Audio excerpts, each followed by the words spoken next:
Okay, why don't we get started? We've got a very interesting and important discussion this morning about California and our economy and our business climate, and we've got some incredible experts to share their thoughts with us today. I'm Jim Wonderman. I'm the president and CEO of the Bay Area Council, and if you're like me, you love California. You either were born and raised here and appreciated from birth and youth the advantages of this state, or if you're like me, you decided to come here. In my case, not that I had a job or anything drawing me here other than the place itself.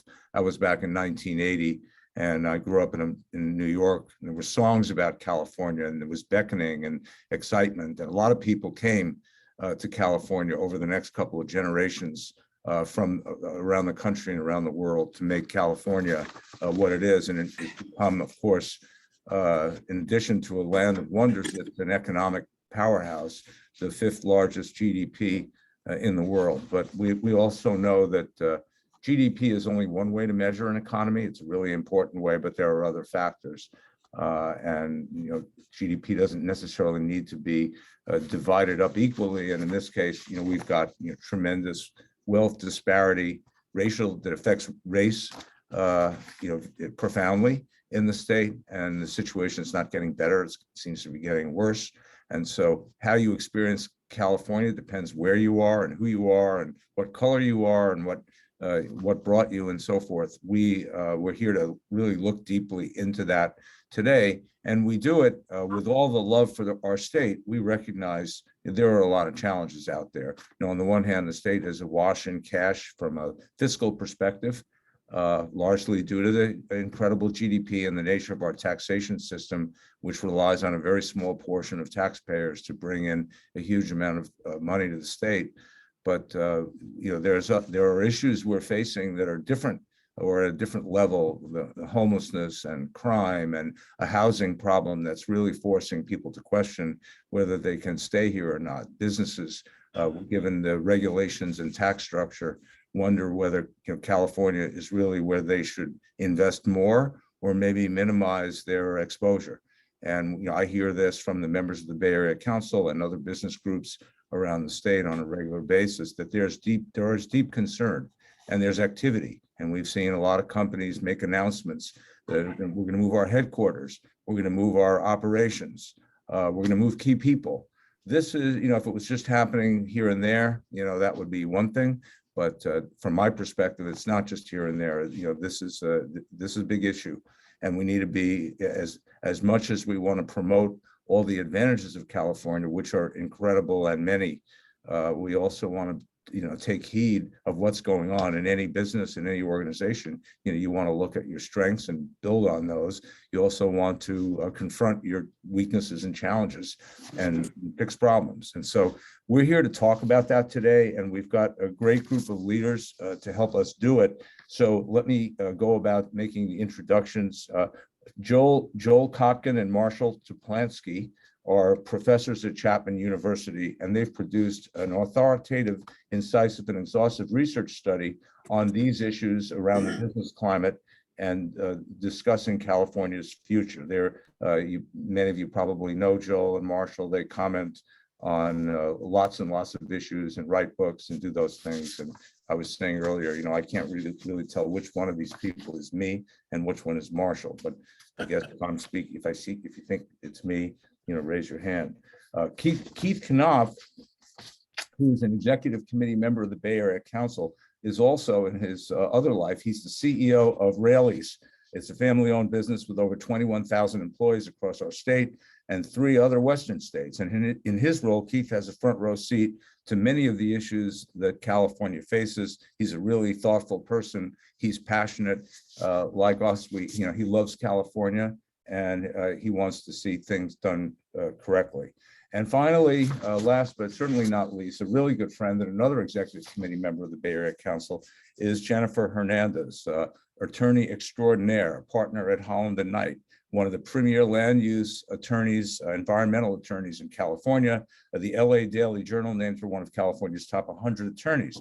She's an expert on CEQA, the California Environmental Quality Act, and she is well stated and well written and insightful about the state's business climate, especially how it affects equity and California public policy at large. So what we're going to do is I'm going to ask Joel and Marshall to make a presentation on this extensive research that they've done in record time so that we have chance for discussion. And then I'm going to turn to Keith and to Jennifer to comment and share with us their thoughts about where things stand and what we ought to do about it. So with that, let me turn it over to Joel and Marshall, and let's have at it. We will have time for audience questions. You put them in the chat and I'll figure out which ones need to go where and try to group them together for you. So go ahead, Joel and Marshall.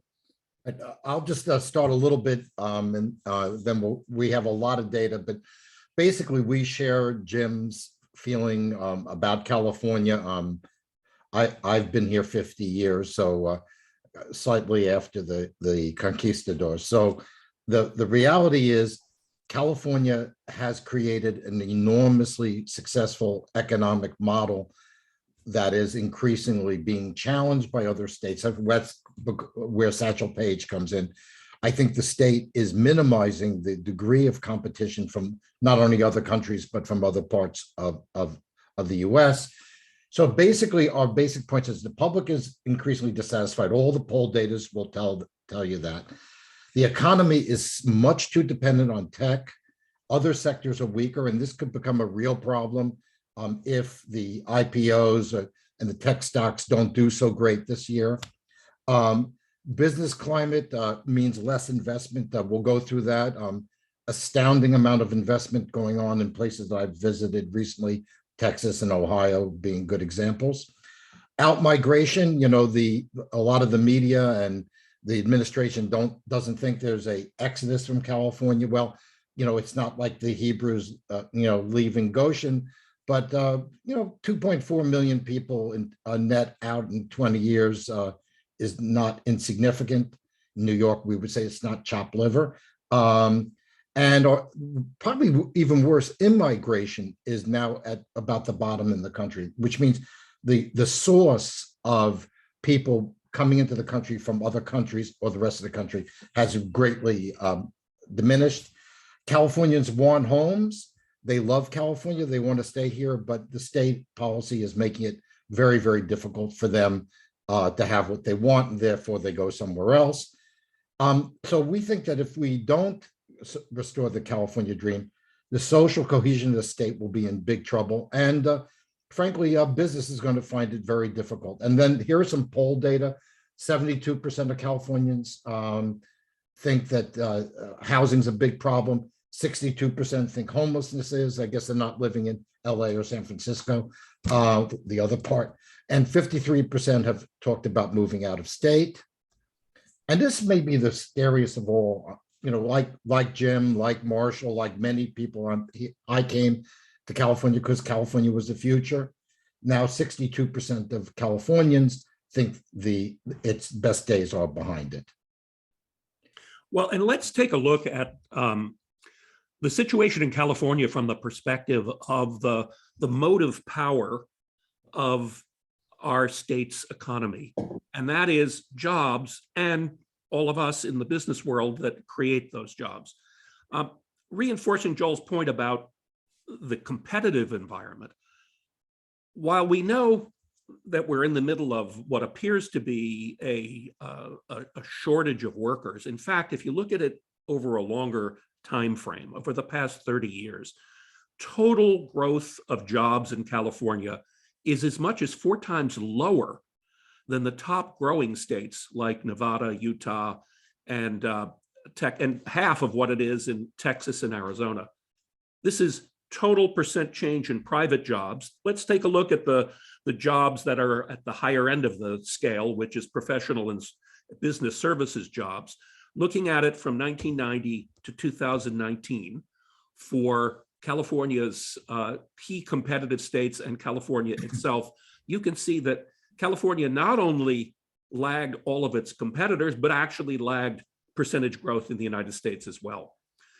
We broke the job growth into 3-year chunks from 2010, 2013, 13 to 16, 16 to 19. And we looked at job growth on a per capita basis because we think this is extremely relevant metric. Is the state really able to provide, or any state able to provide jobs given the number of residents that it has? And we wanted to focus in on innovation jobs because that's our brand as California. So how are we doing? We've always thought of California as the most innovative state in the country. And in fact, if you look at the data,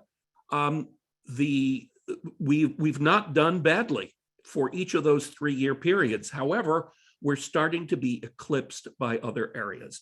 Utah, Arizona, Washington in particular have outpaced the per capita job growth for innovation jobs, and Colorado is right behind it, so is Oregon. Another aspect of the innovation economy that California is so well known for is the share of venture capital deals. And if you look at it, we've now reached for 2020, and the data for 21 is just now coming in. We've now reached the lowest percentage market share of VC funding compared to any other state in the United States. Now, it's not hurt the creation of billionaires.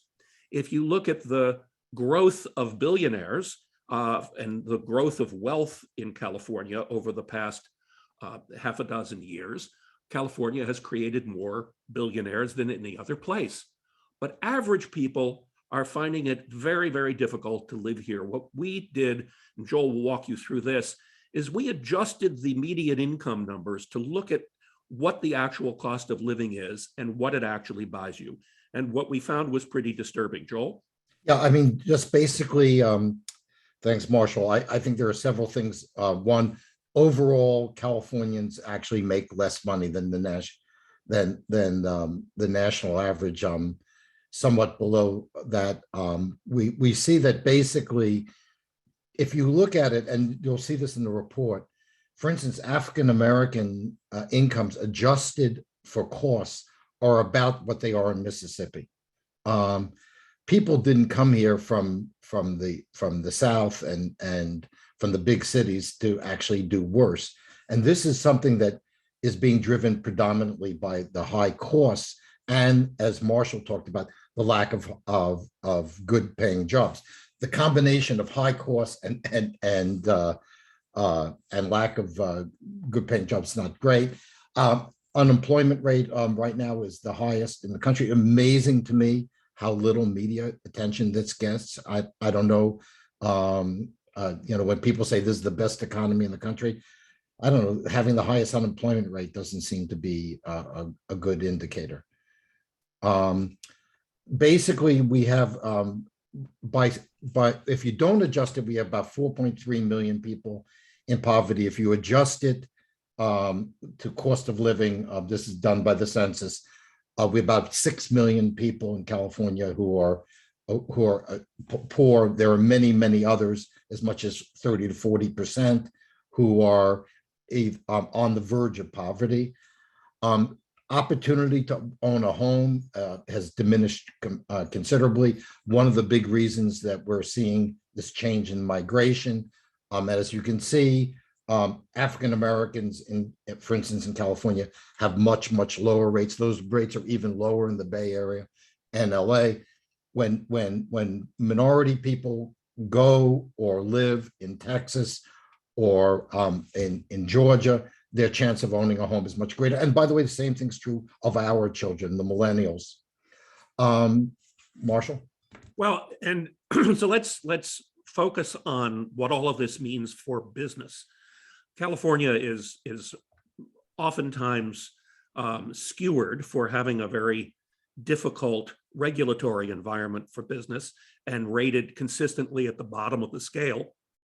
And one of the reasons for that is the very high level of of government regulation. This map shows you that we have 396,000 regulations on the books, which is substantially higher than pretty much any place else, second only to New York at 296. But if you look at who we compete with, the states that we compete with have a lot less restrictive regulatory regulations on the books. We wanted to get into this a little bit more deeply, and so we did a survey of CEOs. And by the way, some of you out there, hopefully as CEOs, filled out our survey. But we found that about 57% of people were giving some consideration or favorably disposed to moving or relocating their business. 43% said they weren't, 18% said they would if they could, and 39% said that they would give that they're giving some or serious consideration to moving.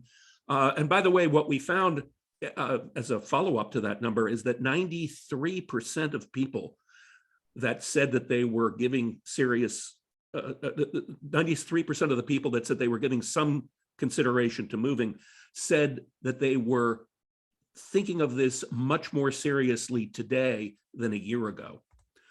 And of course, this sentiment is playing out in terms of what people's actions are. There was a study earlier this year that was released at the Hoover Institution that showed two disturbing things. First, the pace of the out location of corporate headquarters is getting faster. We lost 265 corporate headquarters in California between 2018 and the middle of 2021, and that now has accelerated to about 12 a month. And you can see where they're coming from by county. LA County, of course, is the most populous county. You'd expect it to be first, but San Francisco, Orange, and then Santa Clara, Alameda were next. Perhaps even more disturbing than the relocation of corporate headquarters is California's losing out on siting new capital projects.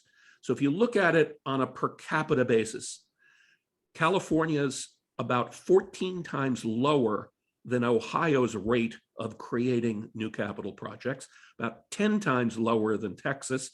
And of course, most recently, the example of this is the Intel announcement of relocating or locating 2 new fabs in suburban Columbus. So we are, while we had a significant number of capital projects, 103 during 2020, in fact, on a per million basis of population, that's quite low. That ranks as number 46. And people are moving out. We had the highest level of out migration of interstate movers of any other state. Now, you think about that for a minute. Okay, we have people moving out. Well, how many people really are moving out? This chart shows that we had 28% of the interstate movers. Well, what does that translate to? It translates to 2.64 million people over the course of time from 2000 to 2020.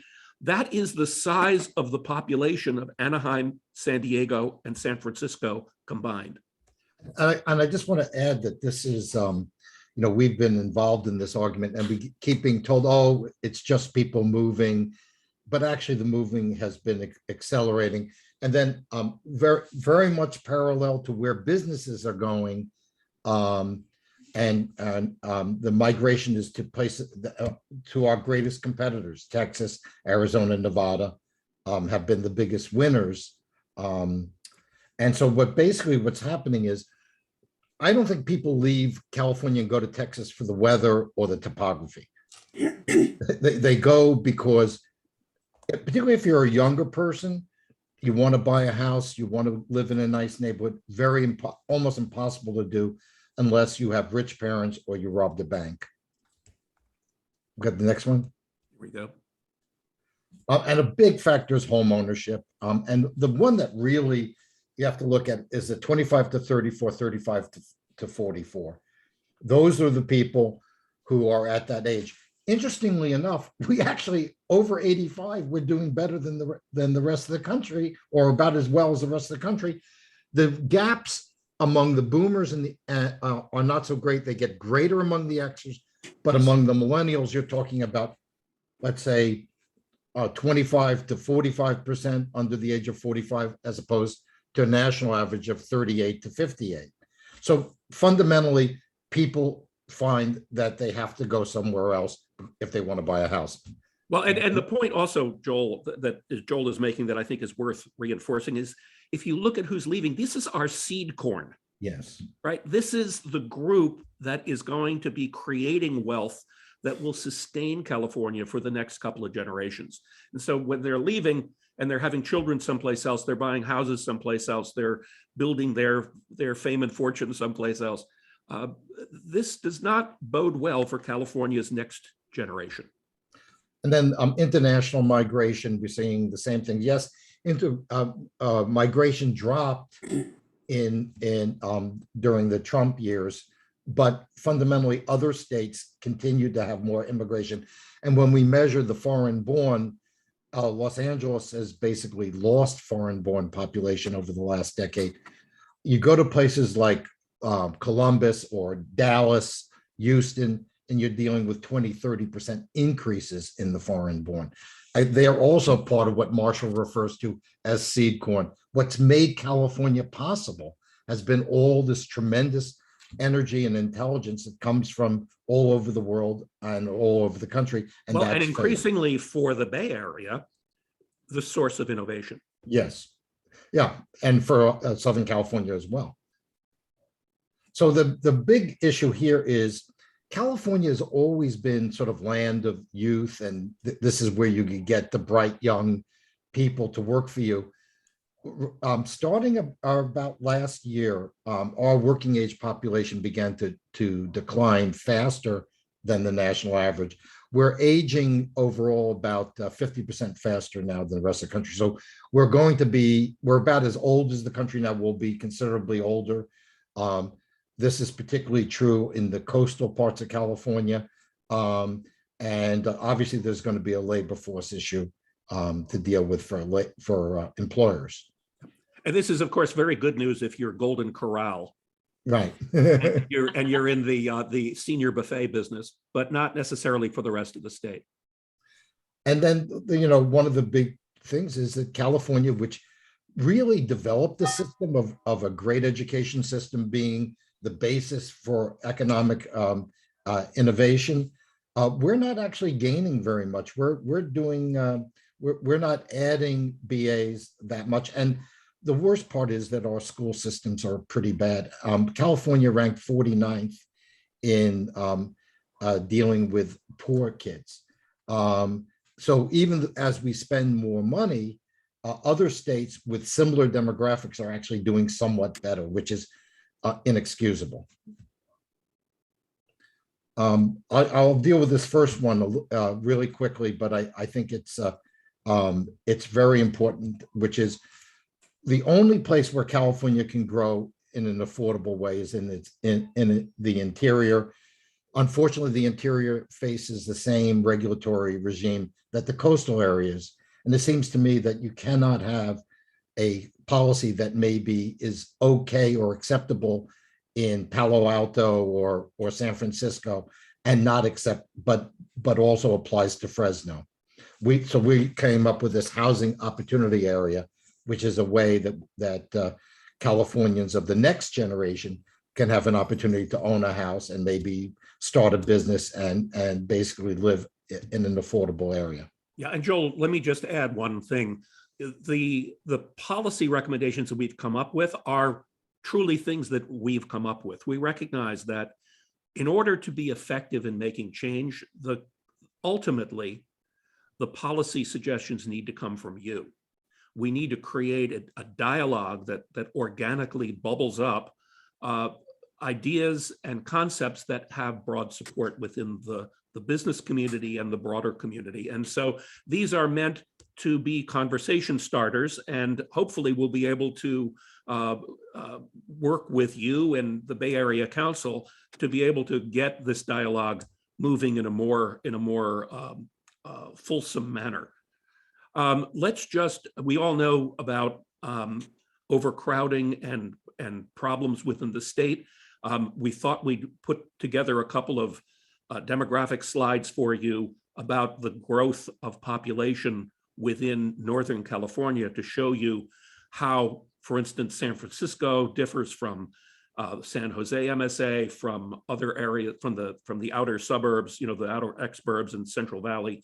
As you can see, everybody is down to some degree, although the Central Valley's been had a little bit of growth and then kind of came down from that. But San Francisco's seen the largest population drops of any area within the greater Bay Area. You can see that in this. This is all pre-pandemic, pretty much. So right.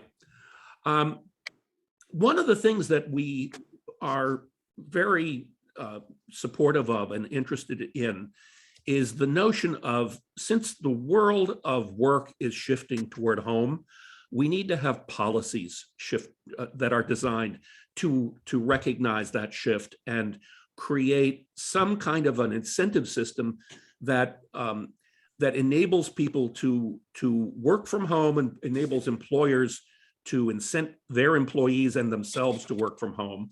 And so we are suggesting that we rethink how we look at vehicle miles traveled as a metric, for instance, how we look at mass transit and the siting of development to be able to deal with more satellite developments in areas outside of the central core business district and outside of the density of the cities, to be able to broaden the growth of housing and commerce.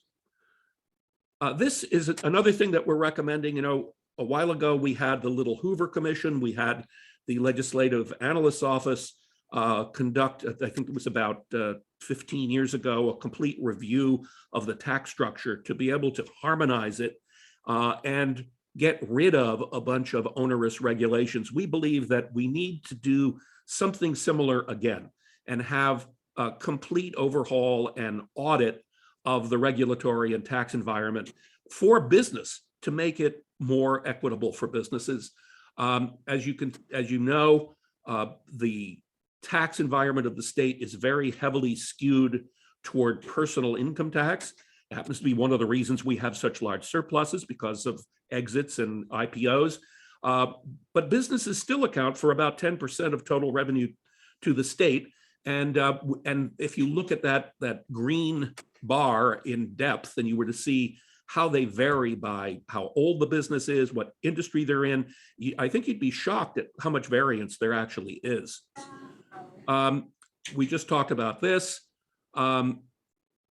Joel, you want to talk about this chart? yeah, just very briefly, one of the things that's so almost absurd about the discussions in California, particularly for most of the state, San Francisco is a little bit different. It's the only really traditional downtown that we really have.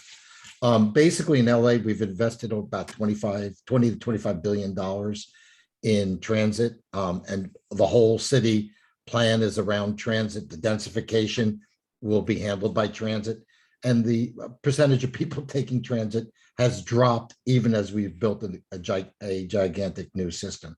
So the idea of basing everything around where people drive, well, 97, 98% of Californians drive to work. So, or they work at home. Many more work at home than take transit.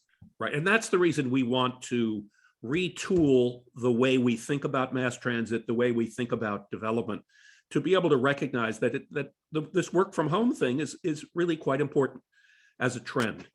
The last issue we want to bring up is what we would call a qualitative question. When we talk to business leaders around the state, we universally hear that the tone of the relationship between state government in particular and businesses is very accusatory and very confrontative. If you look at what some of the local government people have done in terms of creating, for instance, concierge operations to be able to help businesses through the regulatory process, it gets kudos from the business community. Right now, California is known as a business unfriendly state. when you talk to the business development people in other states and the companies that they work with, it's a very different tone than what you see in California. It's very much help oriented as opposed to accusatory. And so our feeling is that this kind of qualitative shift of customer centricity, which, let's face it, as business people, is something all of us have had to do for our own businesses, needs to be extended to the state as well. And we think it would bring positive economic impact if we could just change the attitude.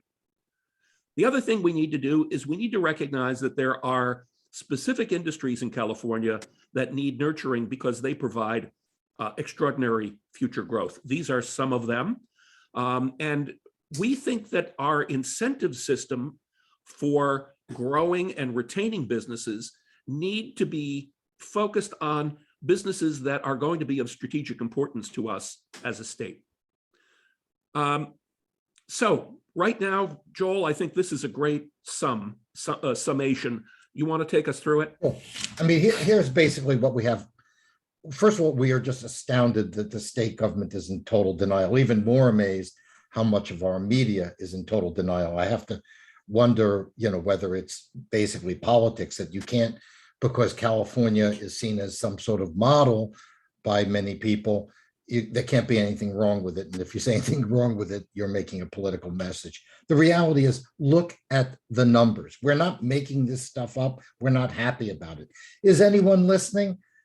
I don't get any sense. I never hear from anybody in the legislature. I haven't seen any particular interest in what's really going on. I mean, there's Dan Walters and a few, but no one's really focused on this. What will it take to break the inertia? How can we have a bigger impact?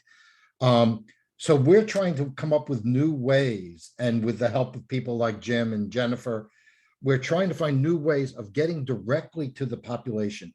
So we're doing videos, we're doing conferences like, webinars like this. I think there is enormous energy for a change agenda here in California. We just have to figure out how to tap it and how to go directly to the business owners and the voters, because we can't really count on most of the media carrying the message.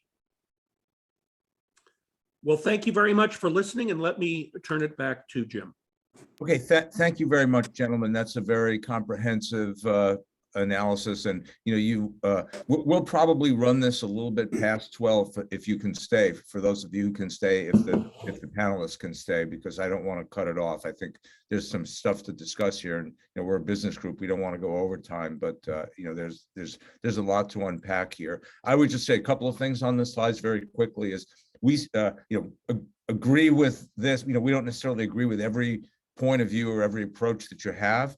We certainly agree with all of your concerns on the venture capital. I think if you add in San Francisco in the Bay Area, a lot of that shifted from Santa Clara up to the San Francisco MSA, and our numbers are still very strong. There is some bleed going on, but the total dollars of venture capital are so high that we're doing very, very well. We have to hold on to it and take nothing for granted. I think that when it comes to the enabling housing to be built in the central part of the state, we think there's still hope for urban development, and we think we have to do it all everywhere.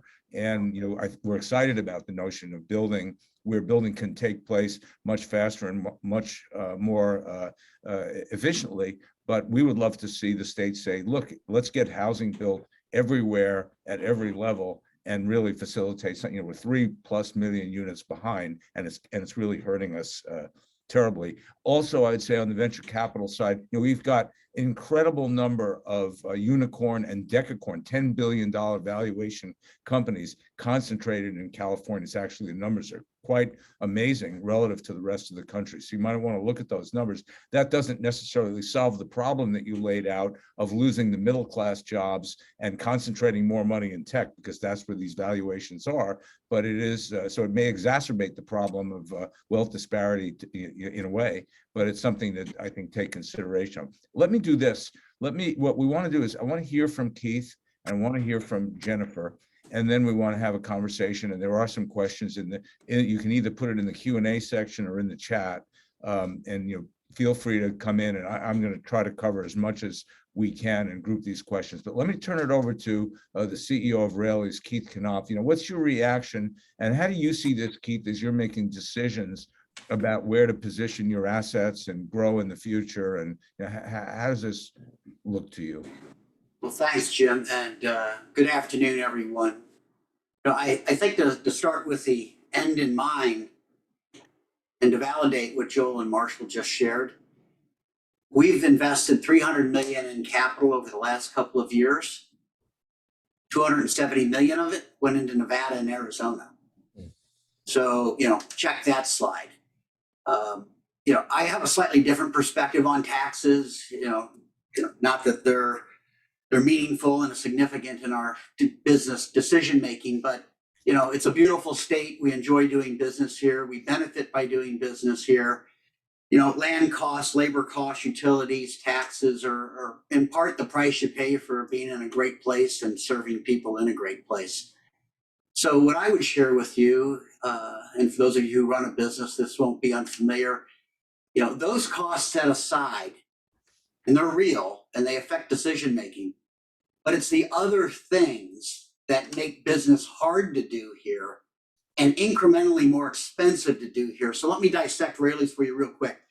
We're a multi-billion-dollar company that has, multiple operating divisions. We own a tech firm in Southern California. We own a trucking company. We produce food. We distribute food. We're a grocery store. We're a digital e-commerce company, and a lot in between. But if I dissect our assets, our portfolio, just down to Northern California, that's $3 billion in revenue. We employ about 10,000 people. And from an earnings perspective, we make about $65 million. That's just the Northern California portfolio. The incremental cost, when you set aside land, labor, utilities, and taxes, to do business in California on the footprint I just described, is an incremental $75 million to do the exact same revenue in the same businesses in Arizona or Nevada. 75 million incremental dollars on a company that does 3 billion in Northern California and makes 65 million in earnings. Now you could say, well, you still make a lot of money, but that 75 million at a $40 average hourly wage with benefits, including retirement and healthcare that we pay for, would employ another 1,000 people. So when you think about the real cost of what these other things that take resources away from a business, what that real cost is employing people at a competitive wage with benefited jobs. The capital deployment out of state isn't because the returns are greater there. It's because it's easier and more efficient to deploy there. When we go to build a new store, which is typically a $20 million investment, because we develop a lot of property. We own 7 million, square feet in Northern California. So we build a lot, we operate a lot of square footage. We're not just a grocery store. It's all the stuff behind that story that we also do. But every time you go to open a new store, and I've opened 5 in the last 3 years, there's a CEQA lawsuit. There's an EIR challenge. We got all the permission and approvals to do what we do. Then we get sued, and it only takes one person to sue you.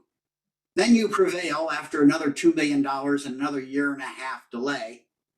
And then you get appealed. So another year, another $1 million.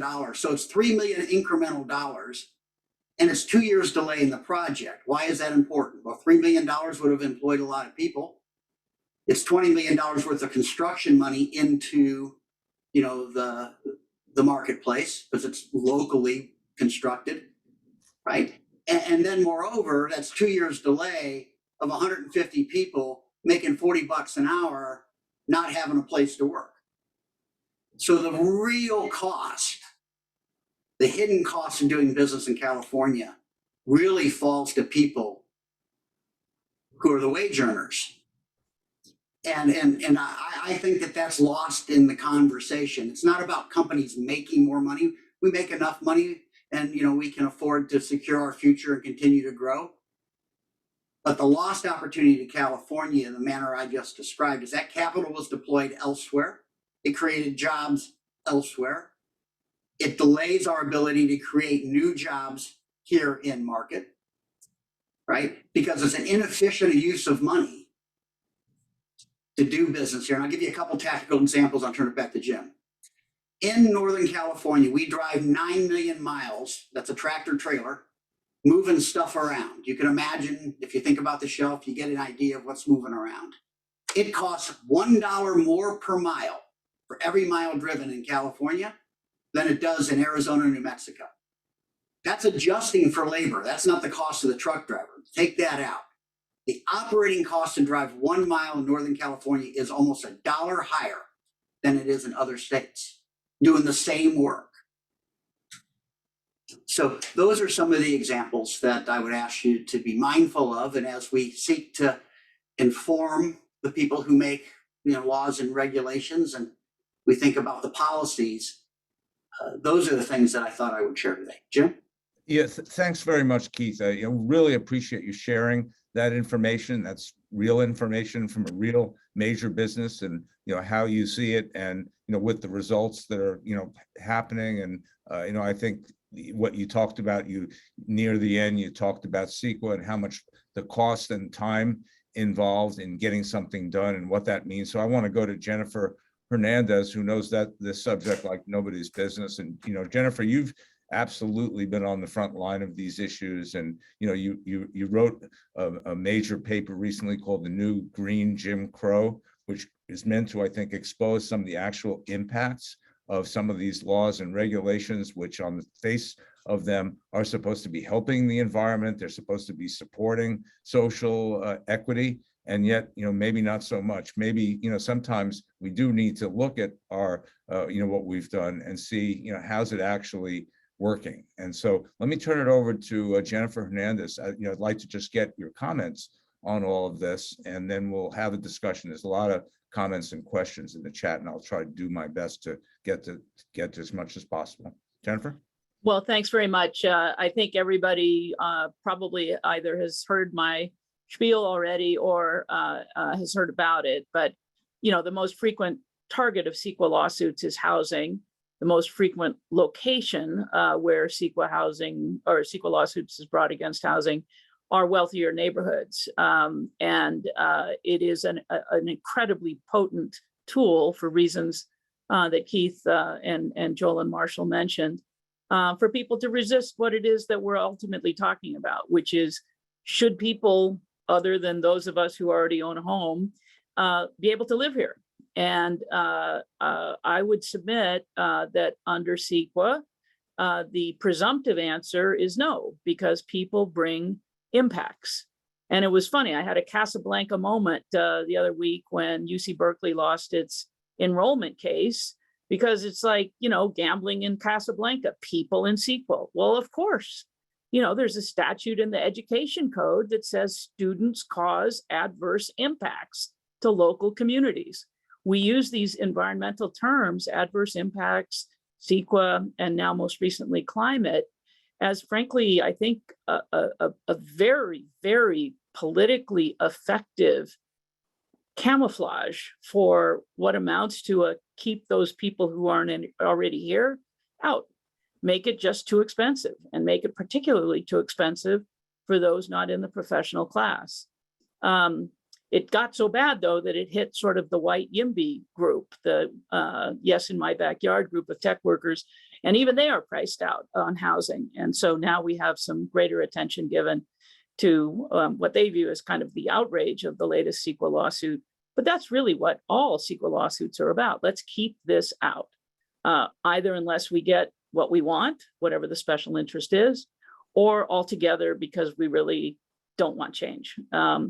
So when you take a 1970 act, people criticize the, Prop 13 all the time. Well, CEQA came before Prop 13, but came on the heels of a huge growth spurt in California, and really was set up to create this kind of stop presumption of changes, impacts presumption.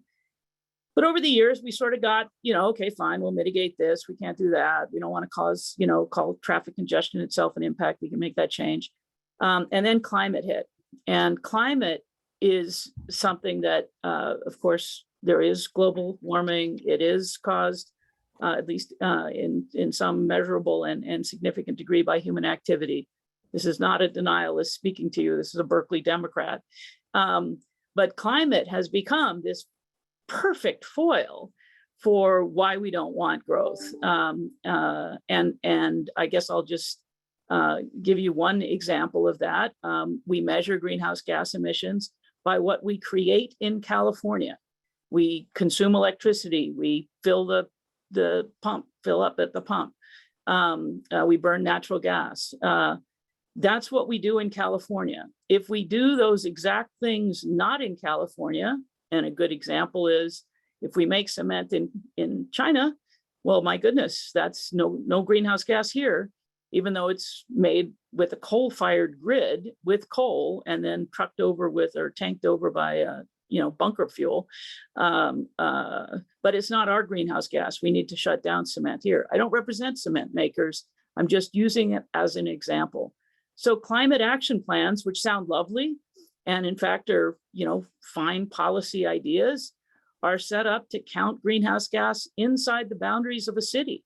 And then we have these huge targets for reducing greenhouse gas, not per capita, but in total, 80% reduction of greenhouse gas. Well, the easiest way to do that is to have 80% fewer people. Just like the easiest way for our household to conserve water was to export our teenage son. We did great as soon as we got rid of him. I share that with you, not because I want to dump all over our climate policies, although for many of them I do dump all over them, but to also highlight the incredibly discriminatory effect those kinds of policies have on California. I just hosted or moderated a panel with, among others, Buffy Wicks, my own assemblywoman. She completely equates infill-only development with the climate crisis. There's no math or science behind that. It's dogma. And there's also no willingness to sit down and kind of look at the math or science. The Obama administration reported in its last year that we stripped out 98% of smog-forming pollutants from tailpipes of the US fleet. That's incredible. That's innovation. We're well on our way toward an all-electric fleet. And yet we're saying we can't drive at all? Wait, what? And by the way, we're also saying now in latest guidance document that remote work doesn't count for reducing vehicle miles traveled anyway, because the goal is to make people live in higher density, transit-dependent communities. And that might be an interesting goal, but it certainly is not a goal that the people I grew up with in Pittsburgh, who think they can actually have a decent job, which typically means something in the manufacturing sector where there's value added, great for all the service jobs, great for all the keyboard jobs, doesn't work for a lot of people. But a manufacturing job typically needs energy. And in California, our metrics on climate means energy consumption is bad, but the energy consumption ketchup producer in Nevada and grow the tomatoes here when there's water, get the ketchup made in Nevada and then truck it back here. And under climate magic, only carb respects, that's a good outcome. So this environmental, I'm very deeply committed to the environment. Our son has 100 junior ranger badges from all over the country for national parks. I spent years, decades, and still am on environmentalist organization boards. I do not like pollution, but using climate and environment as a mask for depopulating and frankly, disenfranchising working Californians is, from my perspective, redlining. And that's what Green Jim Crow is all about. I have to call it for what it is. I see it every day in my legal practice. And it's enough already. And what a joke, I'll finally say, what a joke we're going to get the transition to the just economy by opening mines in the desert and converting vast quantities of the California landscape into solar panels. We fight over conversions of golf courses. We don't build back better, we bicker back better. There were more transit projects sued under CEQA during Obama's last big federal give out than there were roadway projects. We will employ as many lawyers as we can produce, apparently. I would argue that's not the best approach for California's businesses or people. Thanks, Jim. Well, thank you, Jennifer. If you take a look in the chat, there's a whole bunch of love notes about you. If I had the chance to put one in, I would put one in myself. And I think if you're able to do it, you should put in the chat, how folks can get a hold of the new Jim Crow. But we're going to make these slides available, and if it's okay with you, we'll make sure that everybody has a chance to read that, which you should, because it is counter the dogma that is kind of out there, which sort of rules public policy in our state. And whether you agree with it or not, I think a lot of what is being presented here today is different. And just because you may not agree with it, I may not agree with it 100%, but it is, I think it's really important stuff that we're putting forward here, because as you look back at the data and you see young people leaving the state, you see poor people being impacted in the state and their families. We should take notice of this. And there's a lot of questions, and there's a lot of comments. There's more comments than there are questions. Most of what is said in the chat is, this is great. We really appreciate hearing this. There is one. No, there was one that I saw that I did want to focus on. I don't know if I'll be able to find it. I want to, if I could credit the person who asked the question. By the way, Julie Meyer Wright is in the audience, and she made a number of notes in the chat. And for those of you who may not know, this woman probably did more for economic development in the state than anyone we possibly could identify. But the question that was put, the comment that was put in the chat already is a question, was, why the denial? If this is all happening, why is there such political denial? And maybe, what is it? It's from Janelle Centers who said it. So I wanted to quote her. So she's the one who made that comment. So let me turn it first to, back to Marshall and to Joel to kind of deal with that. And others may want to chime in. I have my own opinions, but I'm the moderator. So I'm going to ask you guys to do it. Well, go ahead. Well, let me just start with kind of the high level issue. And that is that if you look at California in the aggregate, there is a lot of positive. And so people will say, well, look, we have a 40 some odd $billion surplus that's coming in from what is clearly, success on the part of entrepreneurs and on the part of the tech community. Why should I worry about that? These are just kind of minor issues that are under the radar. And I think the problem is that the issue is not the aggregate. The issue is that success is not being distributed equally, and that there are some very disturbing counter trends that run counter to what a society needs to succeed long term, that are eroding the underlying infrastructure of the state's ability to create prosperity in the future, and that it's just being masked by these aggregate statistics. Joel? Yeah, just a lot of it, I think, also is classic cognitive dissonance. People live in their own little circles and they only talk to each other. I'm astounded in many of the seminars webinars that Marshall and I have done, how many small business people feel that they are completely off the radar, that they don't even exist.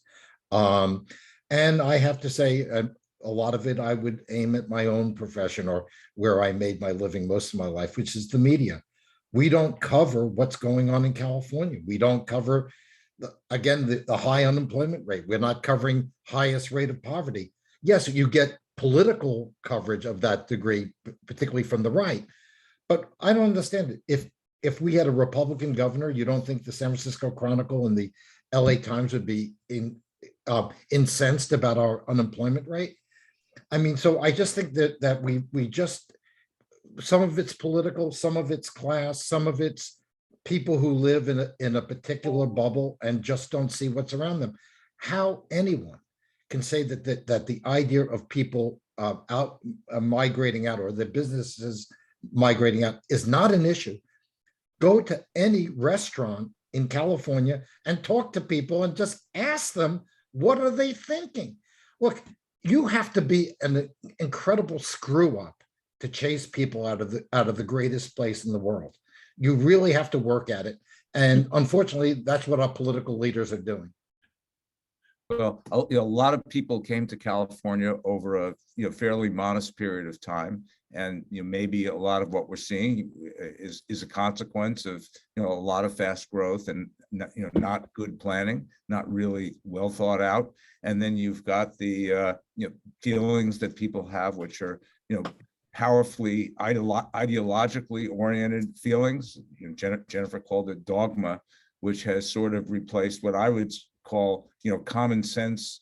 Let's all sit down and figure out what to do about this. We do it together, and we come up with better solutions because we acknowledge the challenge that we have. And that, I think that's what groups like the Bay Area Council are about. We have formed a group. We are in the process of forming a group called the New California Coalition in terms of a solution, which are groups like the Bay Area Council around the state. And we're doing it because we've got great groups around the state in the various regions, but they never focused on the state. They always focused on their region. They didn't have to. There was more balance. Now there is not. That's why I like Janelle's centers, because it's in the center. And we need more thinking that comes from the center. It may not be as exciting as the extreme left or the extreme right, but it's the way to get things done. And the way historically, I think California was able to move forward. So we who represent the employers of the state, whether they're private sector employers or public sector employers, all experiencing the same things, we need to have more influence. We need to at least be at the table when these solutions are being thought about. And we need to, that's what this is about, is sort of gaining some tread and getting that together. So that's going to go forward. What do you think? What do you think the next steps should be? What are your recommendations? Joel and Marshall, you put some things forward. How do you think we get that stuff done? Well, I think that we need a dialogue, and we need it to be kind of a formal dialogue from these coalitions that you're creating, both in the Bay Area and around the state. I think we kind of need the equivalent of public meetings of the center that represent, the best synthesis of really good ideas that can be put together as a package to be able to go to policymakers and say, look, here is a balanced proposal of initiatives that we think need to take place in order to really be able to change the nature of the state. Joel, what do you think? I think basically, I think we build on what Jim and all the business groups we've been talking to. We have to build that into a real coalition. We have to make it very clear that this is not a bunch of old white guys, trying to reclaim their pathetic privilege. In reality, when we do these forums, enormous numbers of them are from minority communities. A lot of them are young, a lot of them are women, that we're representing not just a sector of California, we're representing the heart of California. We're representing the diversity of California. And then I think we're going to have to use these forums, and we're going to have to use social media and sort of direct contact with the voters. Again, well, and by the way, just Julie Meyer Wright just had a thing in the chat, which is something that we need to take note of, which is this is an election year, and we need the governor to be able to start, to be included in this dialogue. Right now, they're in denial. I think Dee Dee Myers who runs GoBiz, is in denial. I think we need to kind of bring them inside the tent and get them to at least listen to what would be a balanced proposal and get them involved in it and make it part of their campaign in this election year. Great addition, Julie. We're going to cut it off fairly soon, but they need to hear from us. We need to, when I think about a problem and who's at cause of the problem, the thing I think I should do is go find the mirror, because you'll see it staring you in the face. And so I own this problem. I think we've been lax. I think we've been spectators. I think we admire the problem. We're doing some of that today, although I think we're putting solutions on the table. But the initiative we're trying to take is to help our elected officials, hear from us. And, if you spend time in Sacramento, and you go in the building, I haven't been in the building since they redid it. I don't know if the legislators have, but eventually they will. It's not a two-sided affair. They're surrounded by groups who have a special interest, and they're well organized. It's up to us to start getting organized. That's what we're trying to do. Julie Meyer Wright had a comment. It's going to be hard to do it. It's going to take time, not going to be overnight, but we have to, regain some kind of a seat at the table in, where the decisions get made about the future of the state. We as Jennifer said, we don't want to be regressive. That's not the point here. We want California to lead. We want California to be the best for everybody.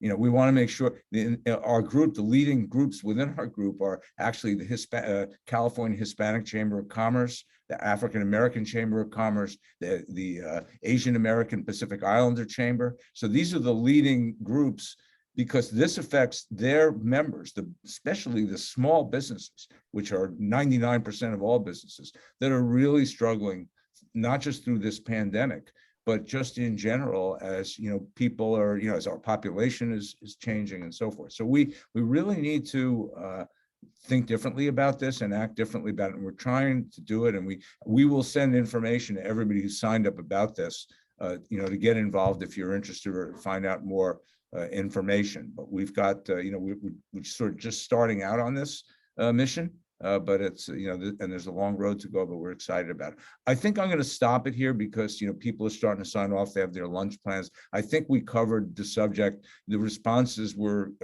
phenomenal from the chat. I've actually never seen the chat look like this.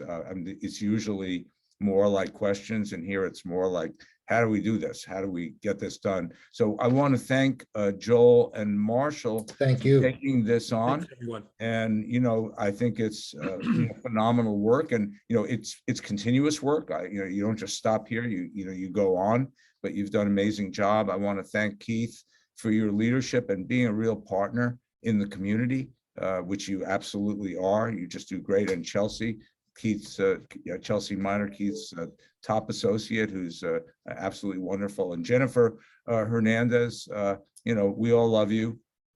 You're awesome, and we want to help you succeed. I've been working with you on these issues for a long time, but it's time we get some things done, and then we can move on, do other things. But in the spirit of having had a great conversation, I want to thank everybody, and look forward to working with you on pushing forward on solutions on these things. So thank you very, very much. Thank you. I wanna thank Thank you. Jefferson. Thanks.